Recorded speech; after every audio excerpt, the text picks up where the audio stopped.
Your double pedal is sabotaging you, and today I'm going to walk you through exactly why that is, how you can fix it, and how I fixed it for myself, because all I'm doing here is looking at mistakes that I made in the past and walking through exactly how I fixed them so that you don't have to go through that yourself. If that sounds valuable to you, absolutely go and follow whatever, subscribe to this channel. Number one, why is our double pedal sabotaging us? Here's the thing. I fucking love my double pedal. The majority of the music that I listen to heavily has double pedal. The issue is a lot of metal drummers, and I'm talking about myself right here, when they first start playing, they use that double pedal as a crutch to avoid learning to play double strokes with the simple pedal. And the thing is, when all the old heads say that double pedals are cheating, they're full of shit and they don't know what they're talking about. However, in this specific case, they're kind of right. Yes, you can absolutely get away with playing double strokes with your double pedal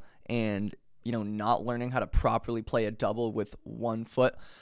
However, the second that double pedal gets taken away, you're now like fucking handicapped behind the drums. You can't do half of the things that you can with your double pedal. You seem like a significantly worse musician, and we really want to avoid that issue. At least I do. If you're fine with being, handicapped on the drums, then by all means continue using your pedal as a crutch. But if you don't want to suck, then listen to what I'm going to say. Basically, I noticed that I had this issue when I would look at videos of myself playing, and I realized every single time I did any kind of choppy fill that required 2 kicks in a row, I would always, and I mean always, resort to just playing 2 kicks on either pedal. I mean, even in fills that were so unbelievably slow that it makes no sense to do so, I could just full leg both double strokes. I would be playing with both pedals because that's just the muscle memory that I built. And I, in theory, knew how to play a double stroke.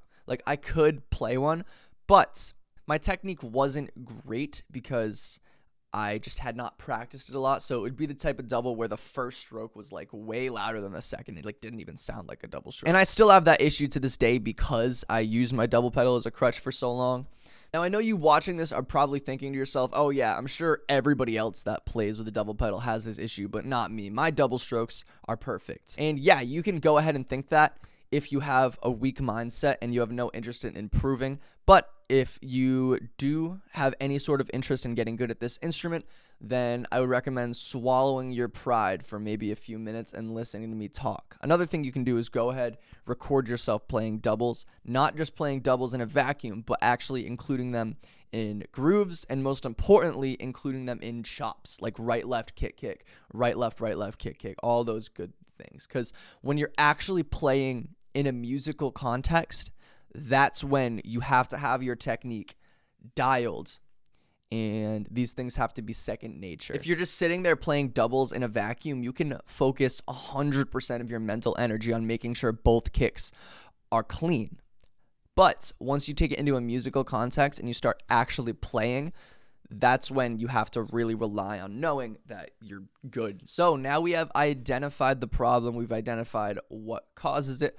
What do we actually do to fix this issue? There's obviously not going to be a one-size-fits-all answer for everyone. That's not possible because everybody is completely different. But I'm going to offer to you exactly what I did to solve this issue, or what I am currently doing to solve this issue. Obviously, I haven't gotten it to the point where my doubles are equally loud and fast, but I've made a significant amount of progress and I'm way better than I was when I started. So this advice is going to be worth listening to. Number 1, take the second pedal away. This one is as simple as it gets. Just literally go take a drum key and just detach that second pedal from your drum set. You would be surprised how often you just revert to muscle memory and start using that second pedal, especially if you've been playing double pedal for most of the time that you've been playing drums. I had a double pedal within 6 months of playing, and that's why it was really solidified as a part of my playing.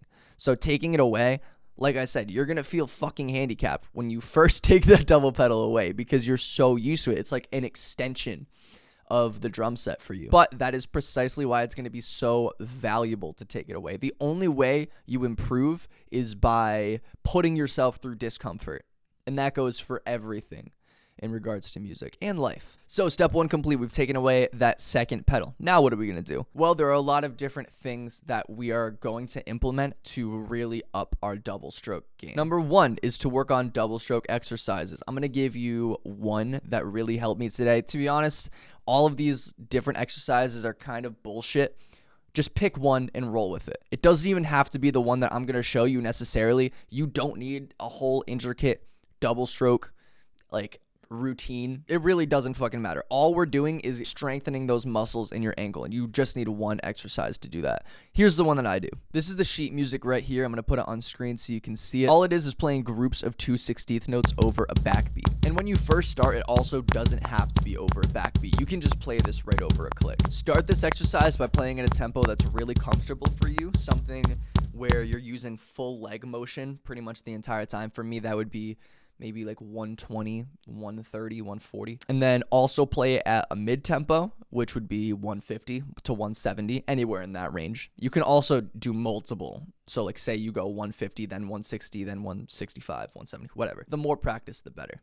The more different tempos, the better. This one's the hardest for me because mid-tempos are really fucking difficult for me. And then after you finish working on mid tempos, we're going to go up to high tempos. This is anything from 180 to 210 to 220. Same exact thing. You could do multiple high tempos. Maybe you'll do 180, 185, 190, go up in increments of 5. As long as you're working a slow, mid, and high tempo, you're golden. Just take that advice. When you start, you can work on this exercise without a backbeat, and you really want to focus on having both of those double strokes be equal in volume. Once you're comfortable with this at any given tempo range, then start adding in a backbeat. The thing that makes this so beautiful is once you add that backbeat in, you're now devoting a certain amount of your mental energy into keeping the backbeat going with your hands. And that means you're going to have to relay the double strokes into your muscle memory very, very slightly. This is so perfect. If you remember at the beginning how much I stressed that it is super, super important to get this into your muscle memory. And this is like a way to shortcut doing that. Once you're comfortable doing that at a low tempo, raise it up to a mid tempo, repeat this exact process for every tempo range. Another really, really good way to implement this that you don't want to forget is another really good way to implement this that you're not going to want to forget. This helped me a lot, is to change up your backbeat as you do this. What do I mean by that? Go into double time, go into half time. Fucking do some really weird shit with the snare. Put it on like every third, eighth note. That's something you're probably going to have to chart out and then learn to play. But the more you mess with your hands and make yourself focus on your hands more, the more you're relaying that double stroke into your muscle memory. So the goal here is really, once you're comfortable doing a basic backbeat and double time and halftime, you want to make it so that the hand pattern is really uncomfortable to you, so that you have to think about it. Once again, repeat this for every single tempo range, obviously. Now, one last thing you can add on to this exercise is if the double strokes are becoming too easy, you're finding that even when you're playing a backbeat over it and barely thinking about it, both of your double strokes are super, super clean. First of all, awesome thing to stumble upon. At that point, your double strokes are really, really solid. You're doing good. But my philosophy is that we're always trying to get better at literally everything. Always figure out something that's wrong. Always try to push the envelope even more. So one thing you can do, instead of playing a group of 2/16 notes, play a group of 3/16 notes or a group of 4/16 notes, and then keep on going up the ladder until you're just playing every single 16th note. This is obviously going to be impossible at high tempos. It's going to be impossible at like 180. But for anything from low to low mid tempos, so we're talking like 90 to 130, maybe 140 if you're fucking goated. If you can get to the point where you're just playing 16th notes with ankle technique with one kick, this is an awesome way to also develop your double kick technique. All right, now done with the exercises. I know exercises can get really, really boring. Here's some of the fun stuff. One thing that I did, and I'm not telling a word of a lie here, is I would play the exact same song over and over and over again. And that's how I got really good at my double strokes. Well, it's one of the reasons. That song was Nobody by Avenged Sevenfold. Wait, hold up. See this shit right here? This shit saved my drumming. Also a peak album, by the way. If you've heard the song Nobody, then you know it's impossible to play if you're bad at double strokes. That's because you have to play over a closed hi-hat, and there are extremely fast 16th note double strokes in this song. I'm pretty sure when Brooks plays it live, he has like the hi-hat suctioned shut so that he can play clean double strokes with a double kick. I don't know why he does that. I guess to make it more consistent, because they are really fast. And there's no way Brooks Wackerman needs to do that. So I'm actually curious as to why he does. But when I was first learning my double strokes, I was going through a crazy phase. I was obsessed with A7X. Like, they deadass were the only thing I listened to for months at a time. But playing this song over and over again, granted very, very poorly, kind of forced me to get good at double strokes, because I wouldn't be able to play the song unless I was playing the double strokes. And another thing is, there are also a lot of double stroke fills in that song, where it's like right, left, kick, right, left, kick, whatever. And basically just throwing myself into the deep end, playing this song over and over again, was an absolutely beautiful way for me to get better at my double strokes. And I really do credit that to why I've improved so much. Now, obviously, I took the example of Nobody, Avenged Sevenfold, but you can take any song. It doesn't even have to be a song like that prominently has double strokes. You can just take like any song ever that you can use as a backing track and throw as many double strokes as you can into it. Basically, play the exercise I showed you over the song. That's a great way to do it. The number one thing when it comes to improving at drums is making it fun. Because at the end of the day, nobody really wants to sit down with a metronome and just play that same exercise over and over again. I do it because I'm built different, but not everyone's going to want to do that. At the end of the day, you don't have to have this perfect science-based lifter practice routine that is absolutely perfect and designed for optimal performance.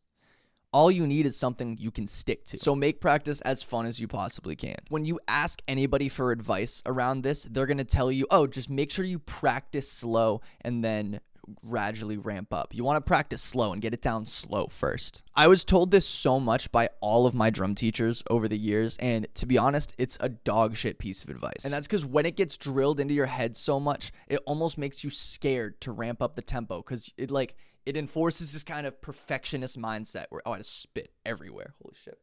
It enforces this kind of like perfectionist mindset where you're like, okay, I have to get it perfect at 120 beats per minute. Now I'll move up to 125. The truth is, once you understand the technique, once you understand how to properly execute a double stroke, practice at every tempo range, even if it's not perfect. Practice at 120, practice at 140, practice at 170. No matter what your level is, practice at every single tempo range, because at the end of the day, the only way you're going to improve is by putting yourself through discomfort. Now, granted, I want to give this disclaimer. Understand the technique before you try pushing it fast. If you have no idea how to execute a double stroke and you try going up to 210, obviously you're going to crash and burn. It's an exercise in futility, because every tempo range is slightly different in how you're going to execute it. The way you execute a double stroke at 210 beats per minute is going to look very different than at 110 beats per minute. And if you're just practicing slow and very, very slowly, incrementally working your way up, you're going to make progress a lot slower than if you just worked at every single tempo range at once. All right, now one last thing. I just realized I kind of forgot to actually walk through how you execute a double stroke. So here's a quick little tutorial. There are a couple of good methods for... Don't shut off on me. There are a couple of good methods for working on double strokes. My personal favorite looks like this. You're going to start with your foot kind of towards the middle or the end of the footboard. Lift your heel up and then drop your heel down while you bring your foot forward. What this basically does is it gives you two strokes out of one motion with your foot. And I find this method right here is really good for ensuring that both of your kicks are equally loud. Obviously, go around, watch other videos about double stroke technique if this is not working for you. That's all I've got. Hit all the buttons if you want to get good at drums.